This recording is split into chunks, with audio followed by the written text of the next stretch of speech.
खिलाफ वर्जी हो रही है कि 90 दिन से ये कोई इनकी सोच नहीं नजर आ रही कि 90 दिन के अंदर इलेक्शन करवाना है, बल्कि पूरा दबाव रखा जा रहा है, हर इदारे के ऊपर दबाव रखा जा रहा है कि किसी ना किसी तरह ये इलेक्शन को खींचे, क्योंकि ये सारी जो पीडीएम है ये इलेक्शन से भाग रही है, डरती है इलेक्शन लड़ते हुए।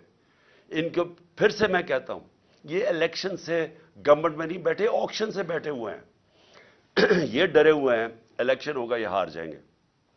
लिहाजा इसका मतलब ये है कि आइन की खिलाफ वर्जी हो जाए लेकिन इलेक्शन ना हो।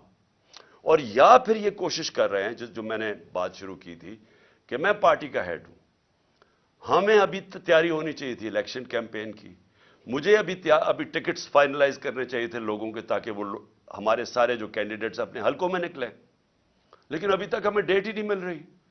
और ये किधर तक जाएंगे? क्या इनका वो ख्याल है जो इन्होंने कराची में किया था कि डिले करते करते, डेट्स चेंज करते करते आखिर में इतना थोड़ा टाइम दिया इलेक्शन से पहले को कोई कैंपेन ही नहीं कर सका, क्योंकि ये चाहते थे कि टर्नआउट कम हो।